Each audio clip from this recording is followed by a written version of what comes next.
नमस्कार. मी ॲडव्होकेट शारंगधर पांडे.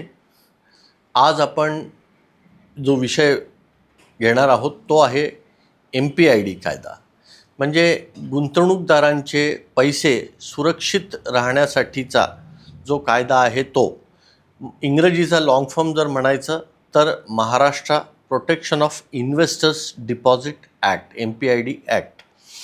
हा जो कायदा आहे हा आर्थिक गुन्ह्यांसाठी बेसिकली वापरला जातो आणि आर्थिक फसवणूक जिथे होते किंवा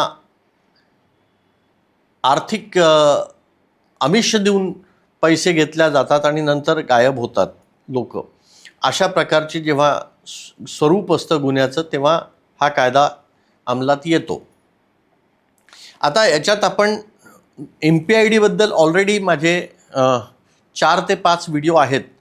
तुम्ही हा व्हिडिओ बघत असाल तर याचबरोबर माझे इतर 4-5 व्हिडिओ जे आहेत MPID विषयावर ते सुद्धा बघावे, कारण की तुम्हाला त्याच्यातनं भरपूर माहिती मिळेल. आज आपण जे मी स्पेसिफिकली बोलणार आहे की MPID कलम 3 आणि MPID कलम 4 या 2 कलमांखाली हा संपूर्ण केस चालते. आणि कलम 3 काय म्हणतं आणि कलम 4 काय म्हणतं. कलम 3 कुणाला लागेल, कलम 4 कुणाला लागेल, कुणावर MPIDचा गुन्हा दाखल होऊ शकतो आणि कुणावर MPIDचा गुन्हा दाखल होऊ शकत नाही, याबद्दल आपण आज चर्चा करणार आहोत. सो मित्रांनो, सगळ्यात पहिले घेऊ आपण कलम 3 MPID ॲक्ट. आता कलम 3 जी आहे त्याचं स्वरूप असं आहे, त्याची कायदेशीर डेफिनेशन जी असते ती अशी असते की जेव्हा एखादा माणूस, एखादा व्यक्ती, आपण आरोपी असं त्याला कन्सिडर करू, आरोपी जेव्हा लोकांकडनं काही पैसे गुंतवणूक म्हणून घेतल्या जातात. आणि आता गुंतवणूक ही अनेक प्रकारे असते. व्यवसायातली गुंतवणूक असते, शेअर बाजारातली गुंतवणूक असते, किंवा जमीन प्लॉटिंग किंवा एखादा दुसऱ्या प्रकारचा व्यवसाय करण्यासाठीची गुंतवणूक असते.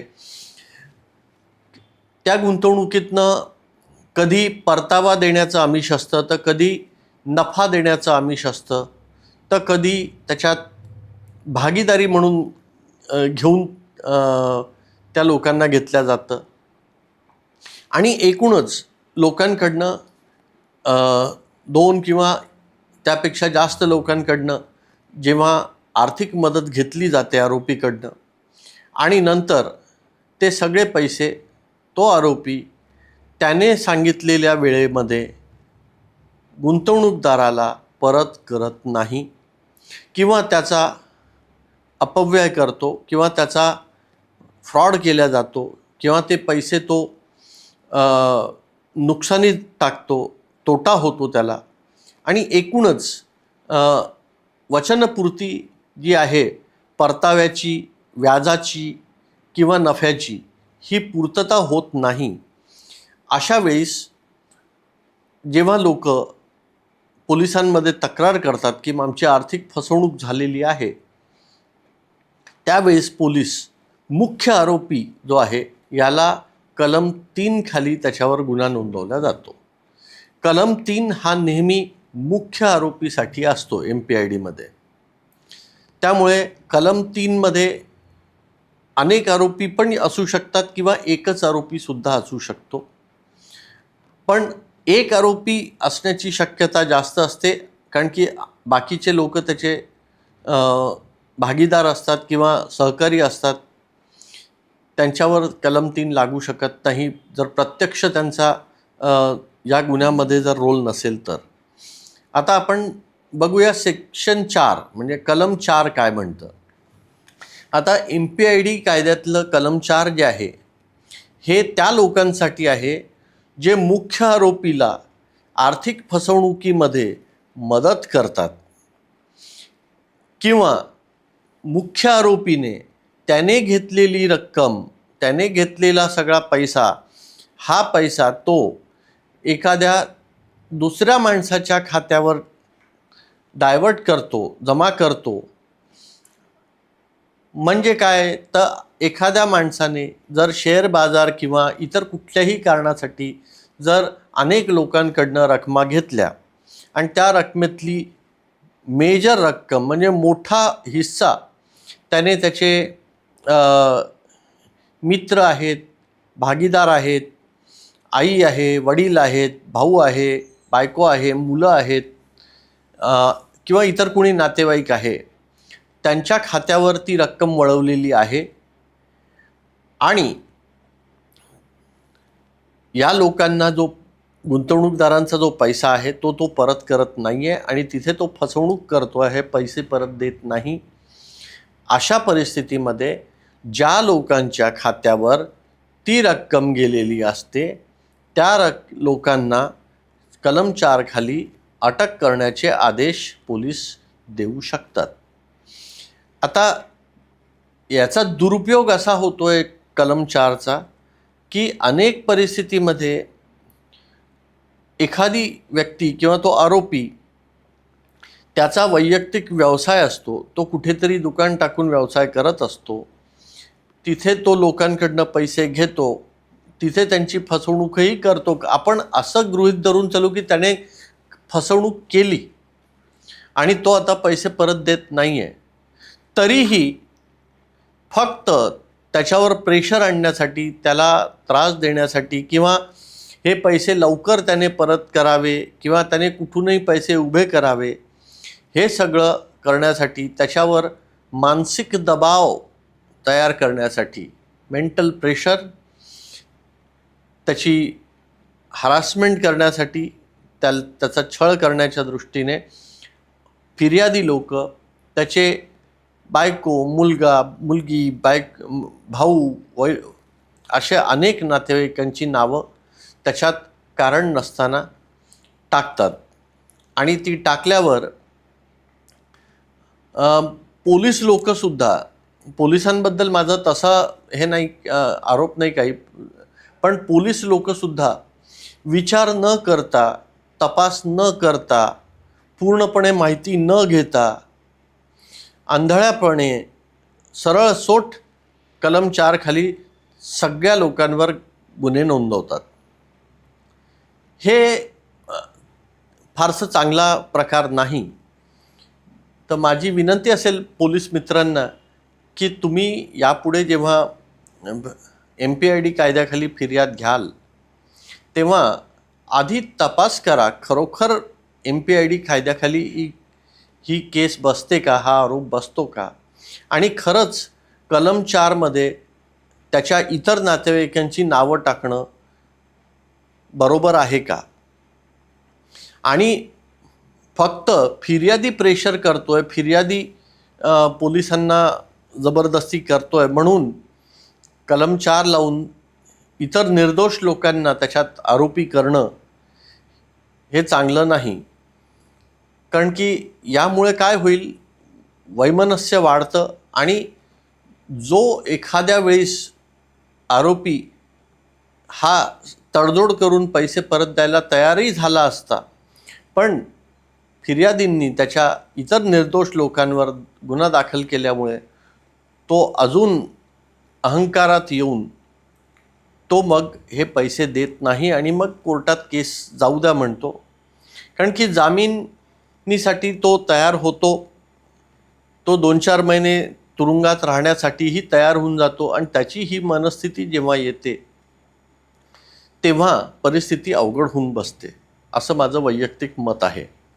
त्यामुळे कलम 3 आणि कलम 4 हे कधी वापरावे हा व्हिडिओ इवन पोलिसांनी सुद्धा बघावा आणि त्याच्यातनं समजून घ्यावं की खरोखर कलम 4 लावणं गरजेचं आहे का. अनेकदा माझ्याकडे अशा केसेस येतात की कलम 3 काय आणि कलम 4 काय, गुन्हाच MPID खाली बसत नसतो. कारण की व्यावसायिक संबंध जिथे तयार होतात की तुम्ही माल देताय, कच्चा माल देताय, पक्का माल घेताय, किंवा तुम्ही काही माल सप्लाय करताय, किंवा तुम्ही सप्लाय माल घेतलेला आहे आणि त्याच्यातनं जे पैसे आहेत रक्कम काही कारणामुळे व्यवसायात तोटा झाल्यामुळे 2-4 लोकांकडनं जो माल घेतला आहे त्याचे पैसे वेळेवर देणं झालं नाही, तर अशा परिस्थितीमध्ये MPIDचा गुन्हा लागत नाही, कारण की हा व्यावसायिक प्रकार आहे आणि याच्यात सिव्हिल रिकव्हरी ऑफ अमाऊंटचा सूट लागतो. अनेकदा जमिनींच्या व्यवहारामध्ये लोक जमिनी विकण्यासाठी इसारपावती होते, त्याच्यातनं पैसे घेतल्या जातात, त्याच्यातनं दोन्हीपैकी एक पार्टी कुणीतरी व्यवहार पूर्ण करत नसते, एकतर त्या विकणारा किंवा विकत घेणारा. अशा केसमध्ये स्पेसिफिक परफॉर्मन्सचा कॉन्ट्रॅक्टचा दावा, दिवाणी दावा लागू शकतो. अशा परिस्थितीमध्ये फौजदारी गुन्हा MPID खाली येत नाही. एजंट हा जो प्रकार आहे, जर तो एजंट ॲक्टिवली इन्वॉल्ड आहे, जो 10 लोकांच्या घरी जातो आहे, जो त्यांना गुंतवणूक करण्यास बाध्य करतो आहे आणि ती गुंतवणूक आणून तो मुख्य आरोपीकडे देतो आहे, अशा परिस्थितीमध्ये त्या एजंटवर गुन्हा दाखल होऊ शकतो. पण इथेही या भागाचा दुरुपयोग केला जातो की एखादा माणूस आरोपीकडे गुंतवणूक करतो, त्याला सुरुवातीला चांगला नफा येत असतो, ती बाब त्याच्या नातेवाईकांना, मित्रांना, शेजारी पाजाऱ्यांना कळते आणि ते त्याला म्हणतात किंवा आम्हाला तू त्या आरोपीशी ओळख करून दे, म्हणजे आम्हालाही त्याच्यात फायदा होईल, आम्हालाही त्याच्यात नफा होईल. आणि इन ए गुड फेथ, चांगल्या मनस्थितीमध्ये कुणाचं तरी भलं व्हावं ह्या दृष्टिकोनातून हा जो माणूस आहे ज्याने गुंतवणूक केली आहे, तो इतर लोकांना त्या मेन माणसाकडे घेऊन जातो. हे लोक डायरेक्ट त्याच्याकडे गुंतवणूक करतात.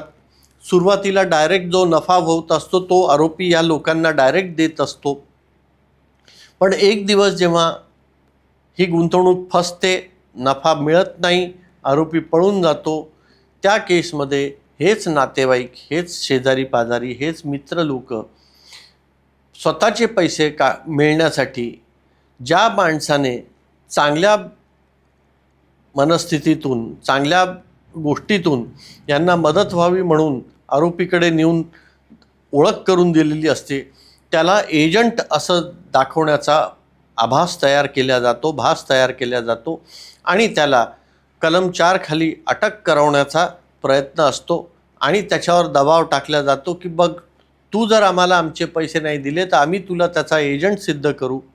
आणि पोलीसही अशा वेळेस त्या माणसाला कारण नसताना प्रेशराईज करत असतात, त्याला कारण नसताना जबाब घ्यायला बोलवतात. कुठलाही पुरावा नसतानासुद्धा कलम 4 त्याच्यावर लावण्यात येतं. आता भविष्य ह्या अशा बोगस आणि खोट्या केसेसचं भविष्य काय आहे, भवितव्य काय आहे, हे मला सांगायची गरज नाही. आरोपी निर्दोष सुटतात. असे लोक ज्यांच्यावर केस सिद्ध होत नाही, अशा लोकांना FIR क्वॅशिंगमध्ये त्यांच्यावरची FIR सुद्धा रद्द होते आणि भविष्यात संबंध खराब होतात. त्यामुळे आज आपण ज्या विषयावर बोललेलो आहोत की MPID कायदा कलम 3 आणि कलम 4 कधी लावावा, कधी न लावावा, कुठल्या परिस्थितीत लागतो, कुठल्या परिस्थितीत लागत नाही, कुणावर कुठलं कलम लागतं आणि कुणावर हे कलम लागू होत नाही, आणि पोलिसांची भूमिका याच्यात काय असायला पाहिजे. तर अपेक्षा करतो की आपल्याला हा व्हिडिओ आवडला असेल. व्हिडिओ जर आवडला असेल तर खाली सबस्क्राईबचं बटन दाबा, बेलचं बटन दाबा. भविष्यातले सगळे व्हिडिओचं नोटिफिकेशन आपल्याला येईल. पुढचा व्हिडिओ घेऊन मी लवकरच येतोय. तोपर्यंत सुखरूप रहा, समाधानी रहा, आनंदी रहा. नमस्कार.